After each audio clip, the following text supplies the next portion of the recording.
살리고 생명으로 살아가게 도와 주시옵소서.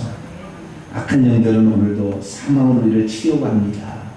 그러나 우리에게는 해할 수 없는 아버지의 생명이 있사오니 이 생명으로 저희들 건강하고 이 생명으로 파릇파릇해지며 이 생명으로 기동할 수 있도록 은총 베풀어 주시옵소서. 우리 주 예수 그리스도의 이름으로 기도하옵나이다. 아멘. 오늘 시간에는 오병이어의 기적과 무리를 걸어오신 예수님 요한계시록 강의 12번째 시간을 함께 갖도록 하겠습니다. 요한복음은 생명의 책입니다. 따라서 요한복음은 생명의 책이다. 요한, 이 사도 요한은 요한복음과 서신서 요한 1, 2, 3서와 계시록 요한계시록을 통하여 생명에 관하여 많은 말씀을 하고 있습니다. 그래서 우리는 생명을 주목해서 봐야 되는데 이 생명은 따라서 이 생명은 아버지의 생명이요, 영원하신 생명이요, 죽일 수 없는 생명이다. 이것이 아버지, 이것이 우리가 받은 생명이 아시겠죠? 자, 우리가 죽으면 우리는 죽어야 안 죽어요?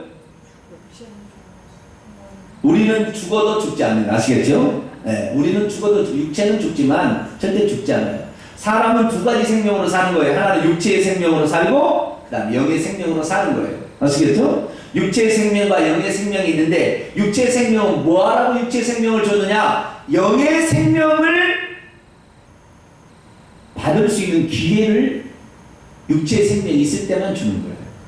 그러니까 우리가 이 육체로 있을 때 영의 생명을 받아서 이 생명을 잘 키워나가서 이 생명으로 살다가 육체가 죽는 날 그 생명, 우리가 받은 그 생명으로 영원히 사는 것입니다. 그래서 우리는 이 아버지의 생명, 파괴할 수 없는 생명, 우리 영원한 이 생명이 우리 안에 있음을 알고 육신은 날로 후퇴하지만 영은 날로 새로워지게 되기를 바랍니다. 육신은 뭐 어쩔 수 없어요. 인간은 어떻게 해요? 120년이 소환이에요. 그죠? 노아 영수 때 너희의 육체는 120년이 될지라. 그렇기 때문에 사람은 120년 이상 살 수 없어요. 120년까지 삶을 잘 사는 거예요. 아시겠죠? 120년 잘 사는 것이고 보통 한 80년에서 100년 이렇게 사는데요. 이렇게 살다가 이제 가는데 이건 육신만 있으면 가장 불쌍한 자지만 이것이 아니라 영의 생명이 들어가서 사는 나라가 있는데 그것이 천국이에요. 천국 갈 준비 다 되셨나요? 별로 안 되셨나요? 유정희 권사님 천국 갈 준비 되셨어요? 대답을 안 하시네. 네? 천국은 누구로 가는, 누구 붙잡아 가는 거예요? 예수님 붙잡아 가는 거예요. 아시겠죠? 예수님 우리의 생명주니까. 네. 천국 갈 준비를 하셔야 돼요. 여기서 천년 만년 사실래요? 네? 천년 만년 살 수 없잖아요. 그죠? 우리는 천국에 가서 영원히 살아야 돼요. 그래서 우리가 장차 들어갈 그 영원한 생명이 뭔지를 우리는 늘 알고 이 생명을 귀중하게 여기고 이 생명을 잘 키워나가기 위해서 이 생명은 뭘로 사냐면 말씀으로 살아요. 그래서 하나님의 말씀을 잘 듣고 이 말씀을 믿을 때 이 생명이 더 커나가집니다. 오늘은 이 예수님께서 생명에 관한 말씀을 하시는데 이제 요한복음 6장에 넘어왔어요. 요한복음 5장에 세 번째 예수님께서 7가지 표적 가운데 세 번째 표적이 베데스다 목가의 38년 된 중풍병자를 살리는 그런 표적, 그런 표적이 바로 요한복음 5장에 기록되어 있고요. 요한복음 6장에 2가지 표적이 더 있어요. 이것이 바로 네 번째 표적, 다섯 번째 표적인데 오병이어의 표적과 그 다음에 물리를 걸어오신 예수님의 표적, 이것이 다섯 번째 표적, 2가지 표적이 있습니다. 오늘은 이 표적을 중심으로 예수 그리스도께서 우리에게 어떤 존재인가 라는 부분에 대해서 조금 더 깊게 살펴보기를 원하는데요. 자, 예수님께서 요한복음 6장에 보니까 디베랴 갈릴리 바다 건너편으로 가세요. 여기는 베세다입니다. 베세다. 디베다는 저쪽이고요. 이쪽이 베세다예요. 베세다로 왔어요. 베세다는 어디냐? 자, 요한복음 1장 열어봅니다. 요한복음 1장 44절. 베세다가 어디냐?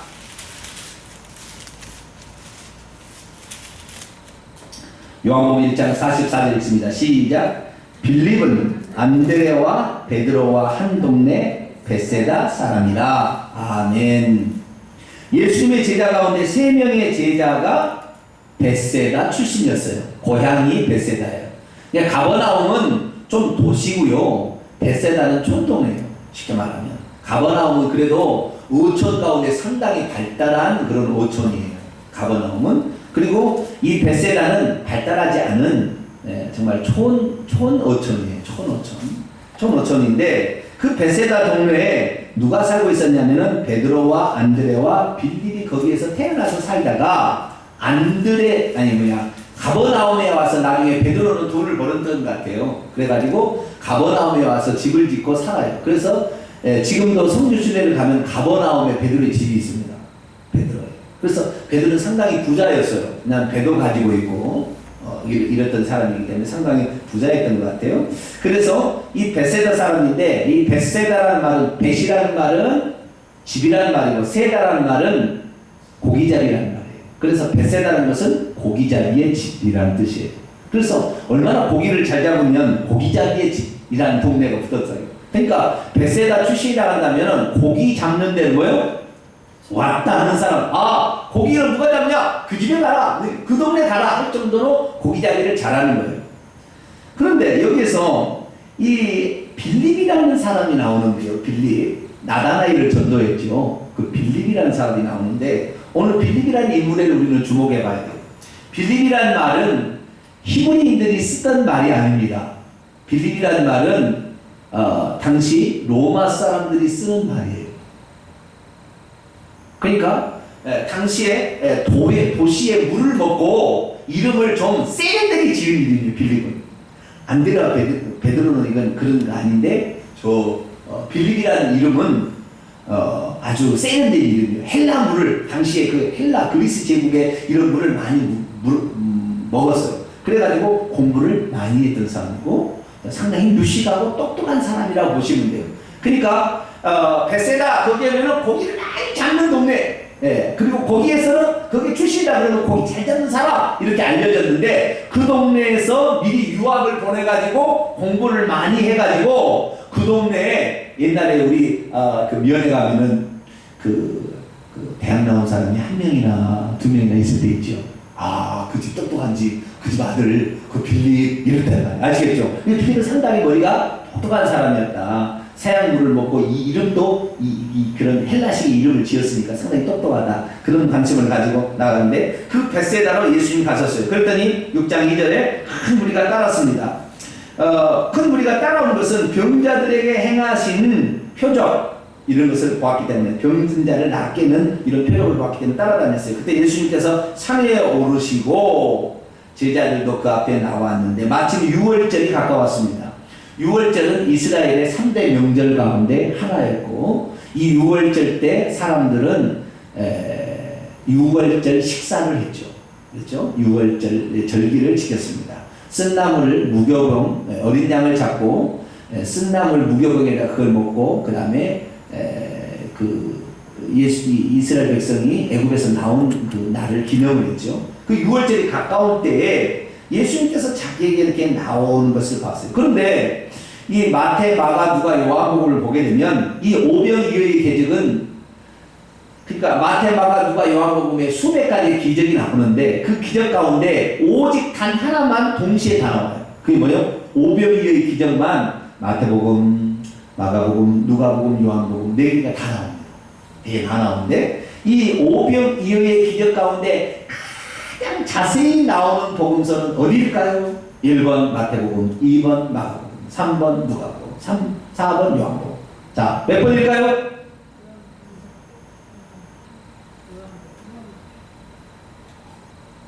안 읽어봐서 모르시겠죠. 하나만 읽어보면 됩니다. 자, 마태복음 14장으로 넘어갑시다. 마태복음 14장.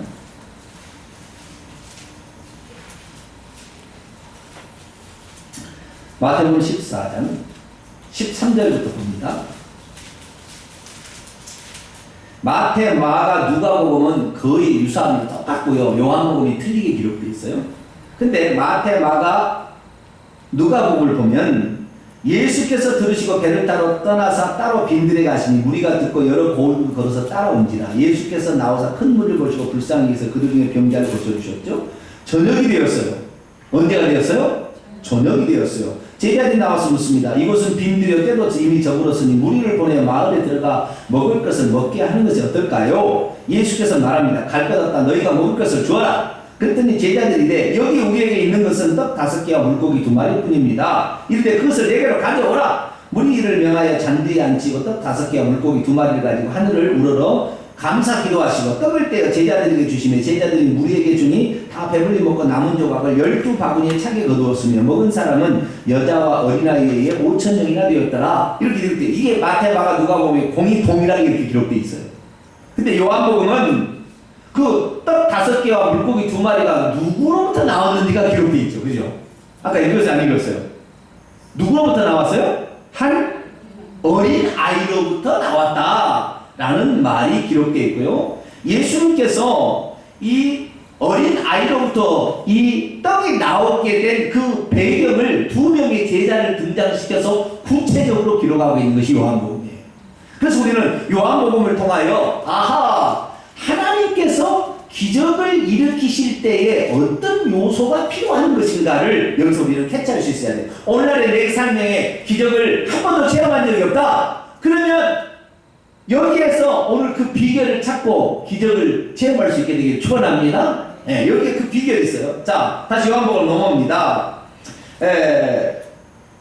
6장 5절입니다. 예수께서 눈을 들어 큰 무리가 자기에 오는 것을 보시고 빌립에게 말합니다. 빌립에게 우리가 어디서 떡을 사서 이 사람들을 먹이겠느냐 물으시니까 이렇게 말씀하시면 친히 어떻게 하실지를 아시고 누가 알았다는 말일까요?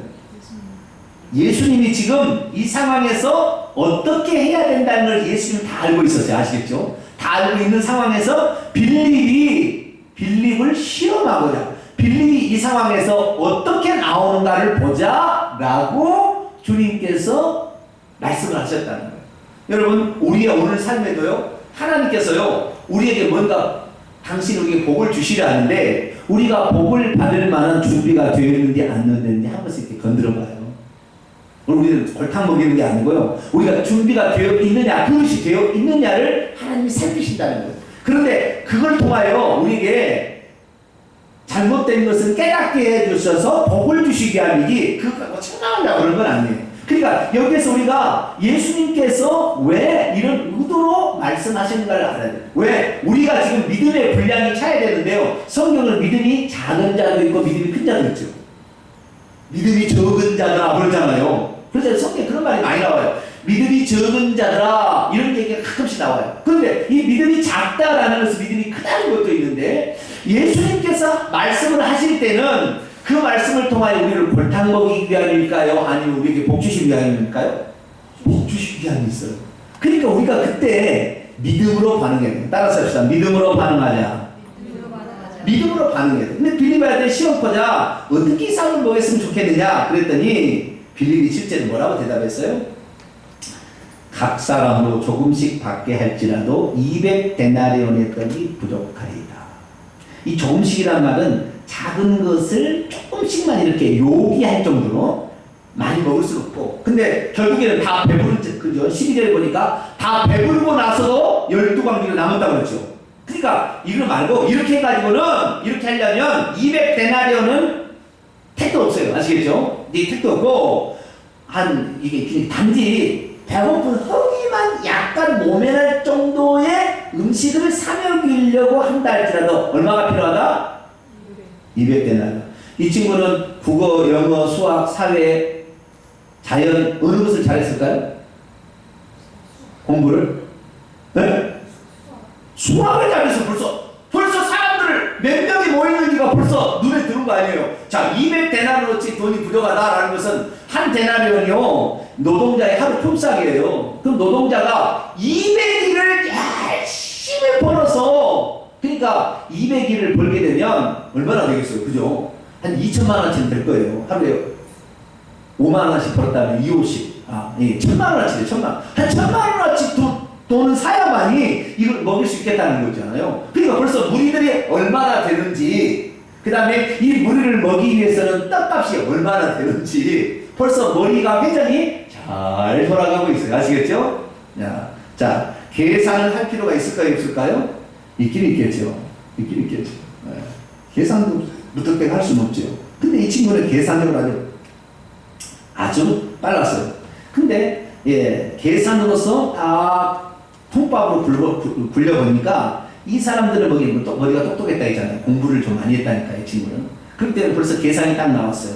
그런데 여러분, 기적은 계산해 갖고 나오는 거 할까요? 믿음으로 나오는 거예요? 믿음으로. 계산하면 교회를 건축할 수 있을까요? 없을까요? 네? 계산하면 11조 낼 수 있을까요? 없을까요? 계산해요.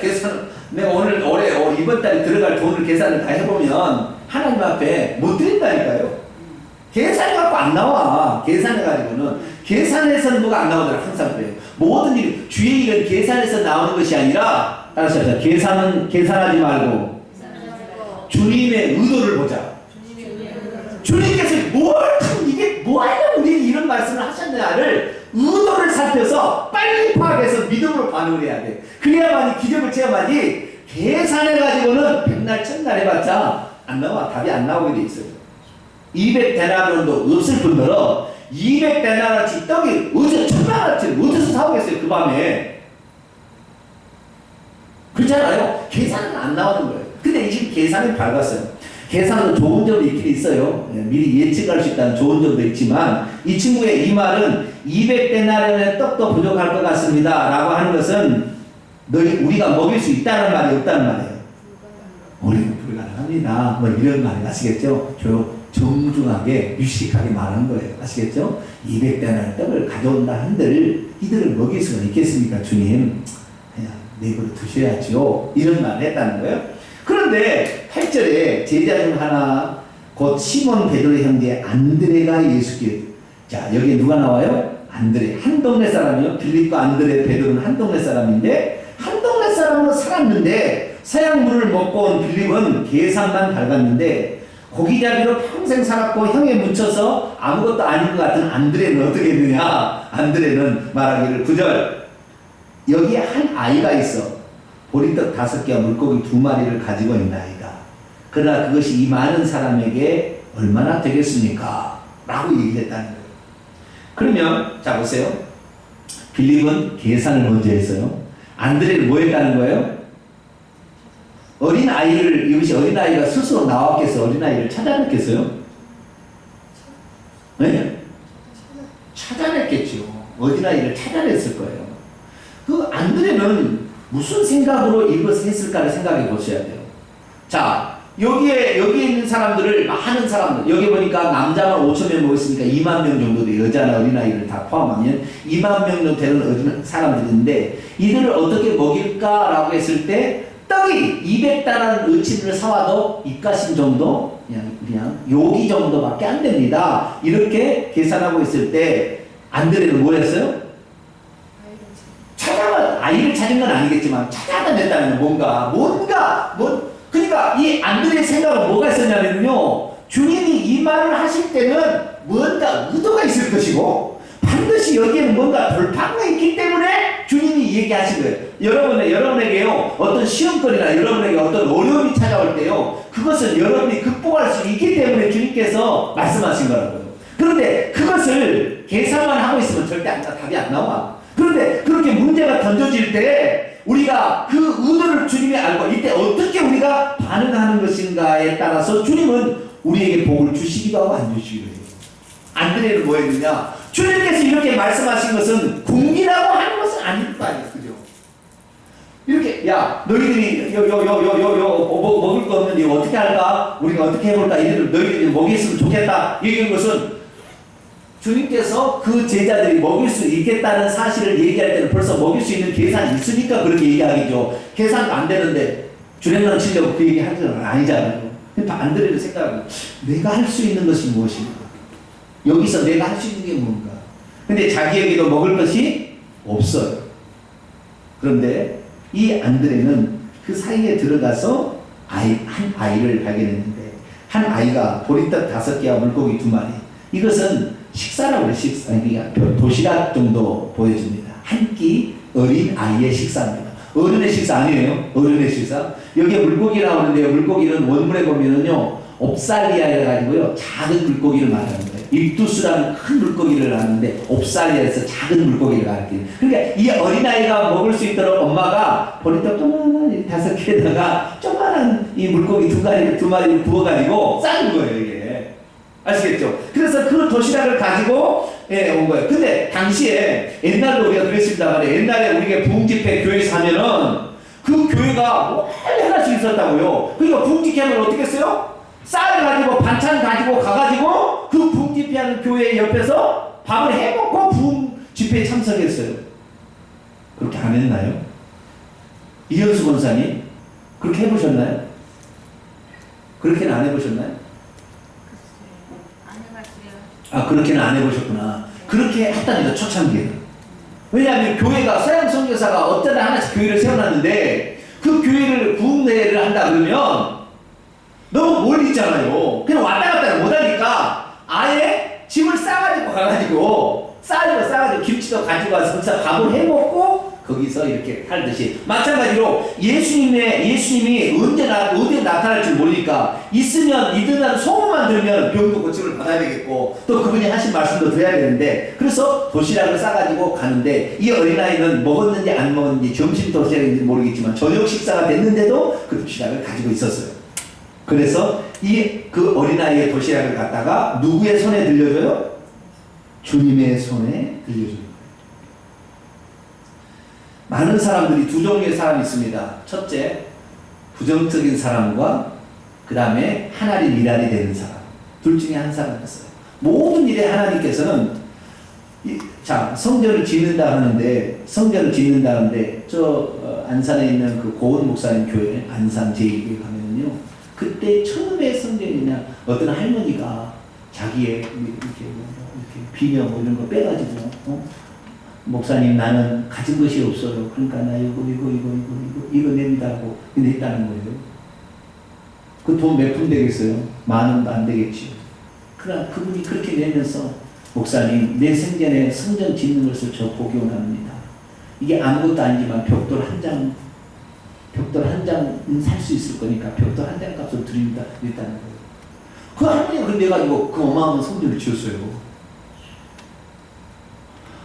그 성전을 지은 다음에는 그날부로 내가 교회 옮겨야 되겠구나. 이거 여기 있다가는 내가 이 성전 건축은 내가 틀렸구나. 아마 그렇게 생각하는 사람 많이 있었을 거예요. 이 빌립이 하는 이야기를 천천히 들어보면 안 된다는 것을 산술적 지식으로 얘기를 하는 거잖아요. 그죠? 그러나 안 되는 어떻게 했느냐? 나는 할 수 없다는 거죠. 그잖아요. 내가 할 수 있는 게 뭐가 있어요? 나 가진 것도 없고 돈도 없다 이 말이에요. 그런데 내가 할 수 있는 일은 뭐냐? 주님 앞에 조금이라도 뭔가를 들어서 주님께서 일하시도록 어떤 뭡니까 동기라고 해야 되나?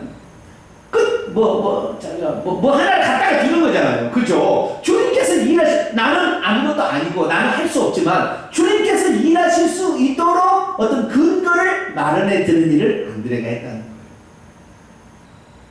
결국 예수님은 그 오병이어를 갖다가 하나님께 감사기도 하시고 축복기도 하시니까 계속해서 그 바구니에서 그 도시락에서 계속 나와서 5,000명을 배불리 먹이고도 200데나리온어치는 입가심이 했는데 아마 배불리 먹으면 3배를 셉시다. 그러면 600데나리온어치의 떡이 나왔다는 거 아니에요. 거기서 놀라운 기적이 그게 나오는 것입니다. 여러분 나는 부족하지만 작은 것이나마 주님 앞에 드릴 때 그것이 밑거름이 되어서 500의 기적이 일어나는 거예요. 할렐루야.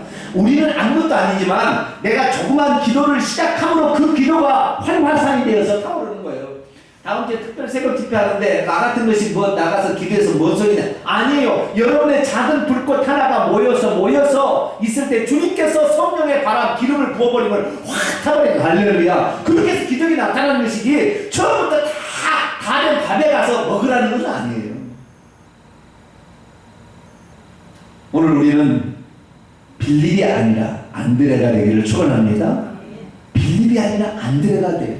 나는 비록 부족하지만 주님 앞에 드릴 것은 이것밖에 없습니다. 그러나 이것이라도 드립니다 라고 얘기했을 때 주님께서는 그것을 바탕으로 결국에 오병이어의 기적을 일으켰다. 그래서 항상 여러분들은 하나의 미랄이 되기를 축원합니다. 미랄 하나를 땅에 떨어져서 딱 이렇게 땅에 떨어뜨리면 이것이 싹이 나면 미랄 나중에 알갱이 하나만 맺히죠. 네? 몇 개가 나올까요? 20개 나오나요? 하나가 떨어져서 수없는 열매가 맺죠. 네. 그럼 내가 세우진 않았네. 네. 밀을 다 맺고 한번 세봐야 되겠네. 아니, 저는 어렸을 때 밀과 보리와 그 다음에 나락을 다 재배했는데 세우질 않았네요. 네. 나는 제일 신기한 게 뭐냐면 우리 집 뒤에 보면은 장독대가 있었어요. 예전에는 밖에 장독대가 있었어요. 그래서 돌자가고 그 꼬막들 이제 버리면 거기다가 장독대다 버리잖아요. 그러면 이 장독대 이렇게 큰 장독들이 있어요. 그 장독대 뒤에 화단 같은 것이 담벼락 이렇게 밑에가 화단 같은 게 있어서 양립하는 곳이었는데 거기에다가 우리 어머니가 꼭 뭘 심느냐면 해바라기를 심네. 해바라기를. 맨드라미 해바라기를 심는데 그 해바라기가요. 해바라기 하나거든요. 근데요, 이 가을 이거 돼가지고 보면은요, 해바라기가 뭐 이따가 크잖아요, 이따가.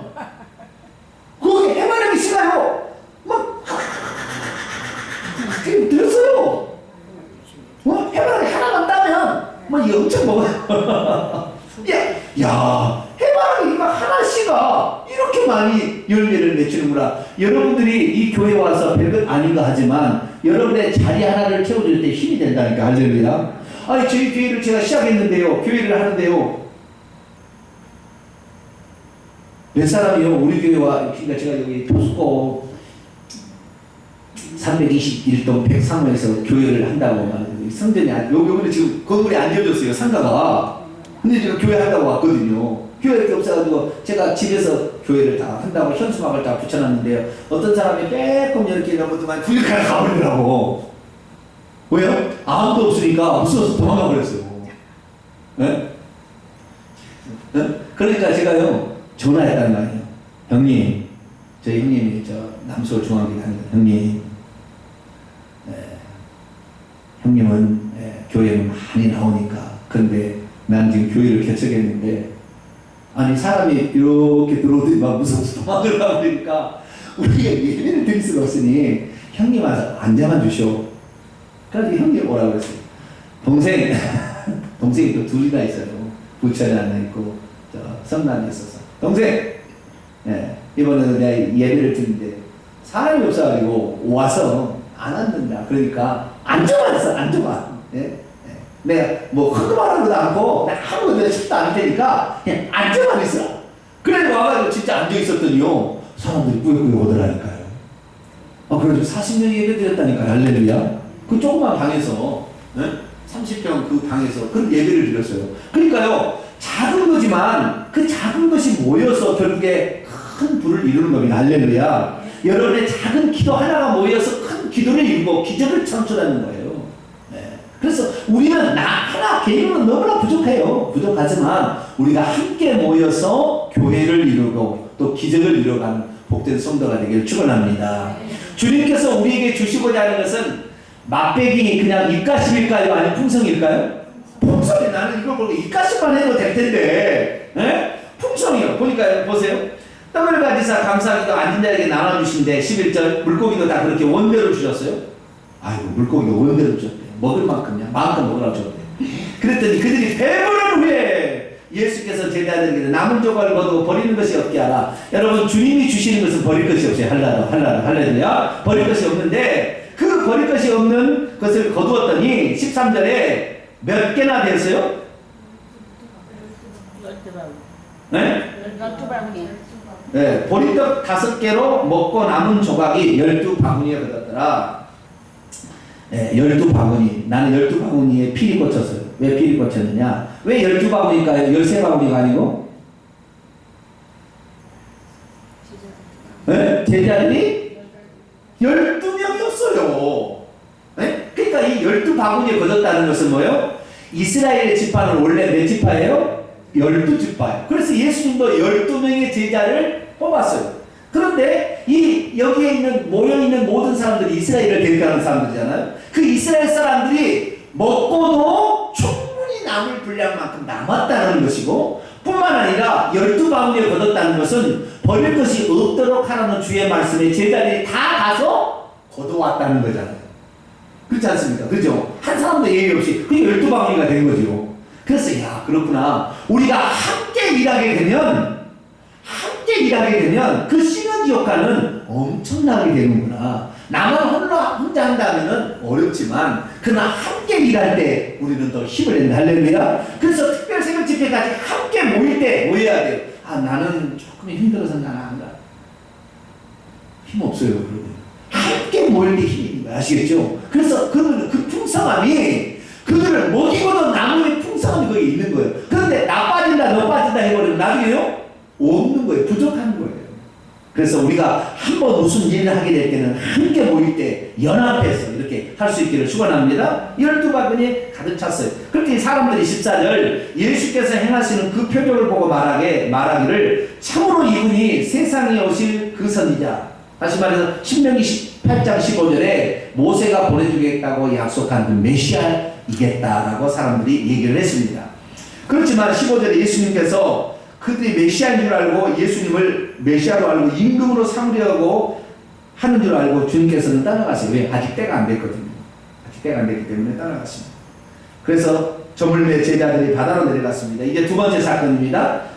물 위로 걸어온 사건인데요. 배를 타고 바다를 건너 가버나움으로 가는데 이미 어두워졌고 예수는 아직 그들에게 오시지 않아요. 예수님은 산에서 기도하러 가시고 제자들은 먼저 배를 타고 가라고 얘기한 거예요. 그래서 제자들이 배를 타고 가는데 이미 아까 그 떡을 먹일 때도 이미 저물 때였잖아요. 그죠? 근데 제자들이 갈 때니까 마태복음 마가복음 읽어보면 밤사경이에요. 밤사경이 됐어요. 밤사경이라는 것은 새벽 3시에서 4시예요. 밤을 저녁 6시부터 그 다음날 아침 6시까지 4경으로 나눠요. 그래서 3시간 1경, 3시간 1경, 3시간 1경, 3시간 1경이니까 밤사경이가 뭐예요? 새벽 3시에서 아침 6시까지 시간이 된 거예요. 아시겠죠? 밤새도록 노를 지어서 간 거예요. 그런데 18절 보니까 큰 바람이 일어나 파도가 일어났어요. 배가 뒤집힐 지경이 되었어요. 19절에 보니까 노를 지어 간 거리가 10여리쯤 되었어요. 4.5에서 5.5 정도. 그러니까 이 갈릴리 바다가 총 이 폭이 8km입니다. 8km. 그 8km의 절반 정도 왔으니 한 가운데 지금 와 있는 상황에서 풍랑이 일어나서 배가 뒤집힐 지경이 되었어요. 그런데 19절에 보니까 예수님께서 그 제자들이 두렵고 떨고 있을 때 어떻게 해요? 바다 위로 걸어서. 예수님이 걸어서 왔을까요? 바다 위를 걸어서 오셨을까요? 급했던 거예요. 제자들이 죽어가는 것을 보고 급했던 거죠, 주님이. 그래서 바다 위를 걸어오는 거예요.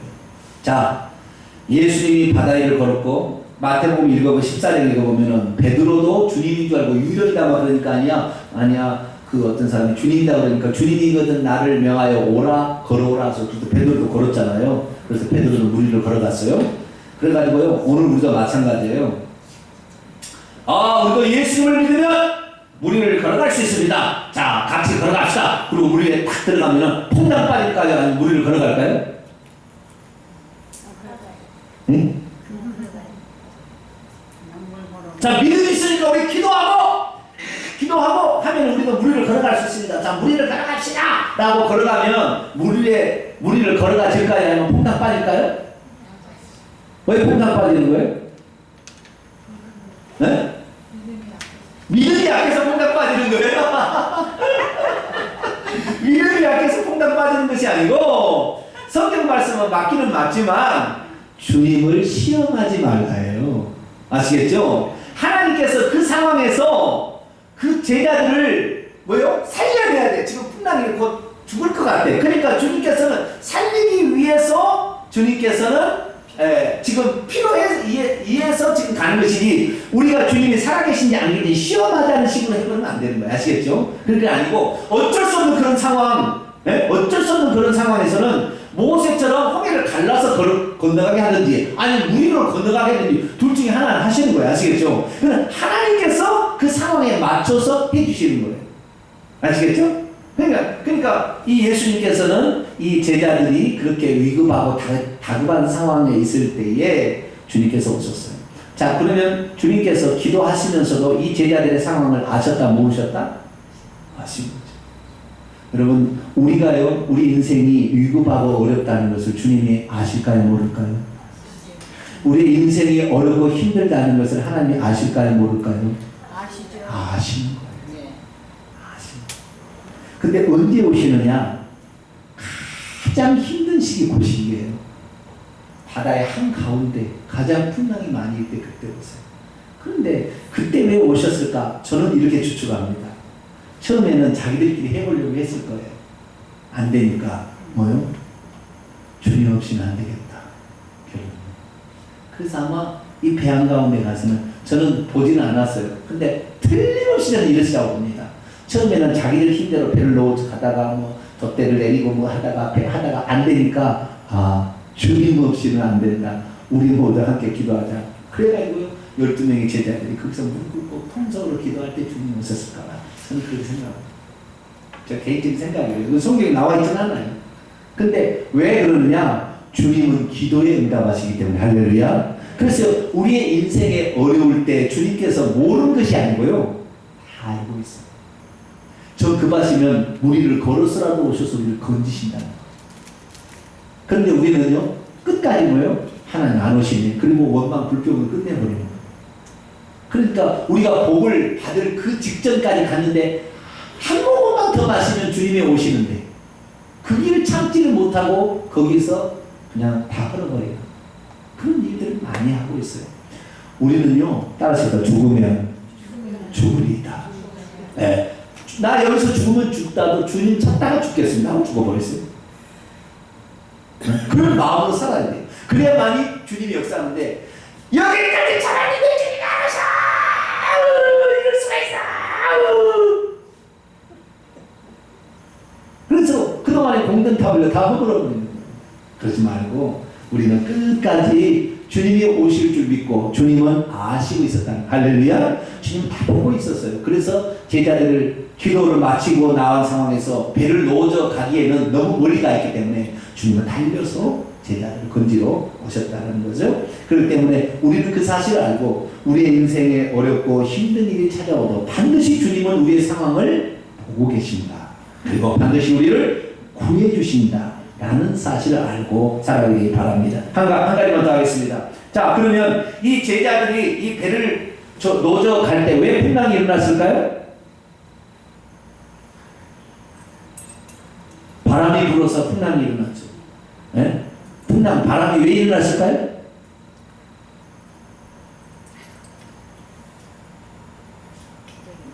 네?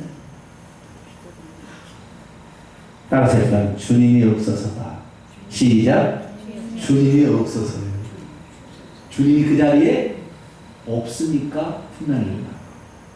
주님이 딱 오시자마자 풍랑이 잔잔해졌죠. 그죠? 우리의 인생도 마찬가지예요. 주님이 없으면 계속 풍랑이 일어납니다. 우리의 삶에 풍랑이 일어날 때 주님이 지금 내 곁에 계시나, 내가 지금 주님을 붙들고 있는가를 확인해야 돼요. 인생에 풍랑이 일어나면 하나님이 나를 버렸다고 원망하는 것이 아니라 내가 주님을 버린 것이 아닌가를 빨리 찾아야 돼요. 주님, 내가 주님을 멀리 했습니다. 주님, 회개하오니 오시옵소서 해서 주님을 모시면 그 풍랑이 잠잠해진다 라는 사실을 알고, 우리 인생에 풍랑이 날 때 빨리 주님을 찾고 회개하셔서 그 주님의 오심으로 말미암아 풍랑이 잠잠게 되는 놀라운 역사를 경험하게 되기를 축원합니다. 거룩하신 아버지 하나님, 오병이어의 기적 가운데 빌립 같은 생각과 안드레 같은 생각이 있었습니다. 주여, 오늘 안드레 같은 생각으로 살게 하여 주시옵소서.